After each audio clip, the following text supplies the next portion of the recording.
Goeiedag, ek is Gideon van Zyl, visie-president van Agri Noordwes. Ek wil vir 'n oomblik hê u moet stil word en aan iets eenvoudigs dink. Aan elke maaltyd, op elke tafel, het iewers begin, op die hart van 'n plaas. Dit begin by 'n boer, 'n mens van vlees en bloed, 'n mens met drome, verantwoordelikhede en 'n roeping. 'n Mens wat vroeg opstaan, wanneer die wêreld nog stil is, en eers gaan rus as die werk klaar is. Maar geen boer staan alleen nie, of laat ek dit anders stel, geen boer mag alleen staan nie. Dit is presies hoekom ek vandag hier is.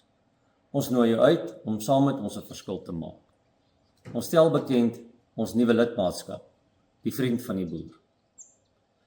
En wat beteken dit om 'n vriend van die boer te wees? Dit beteken dat jy kies om saam te staan, dat jy kies om die waarde van landbou te erken en uit te dra.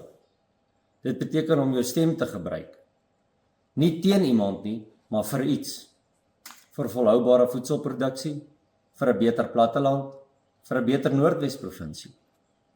Ons as Agri Noordwes doen alles in ons vermoë om met ons beperkte hulpbronne die voortbestaan van landbouers te verseker.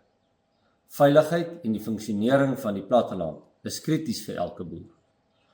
Ons werk graag saam met ander belangegroepe om hierdie groot taak te kan verrig.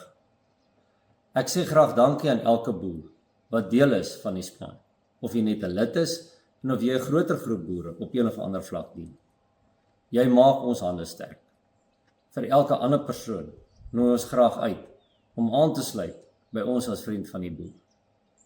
Besighede kan ook korporatiewe lidmaatskap aanvra as die besigheid wil betrokke raak.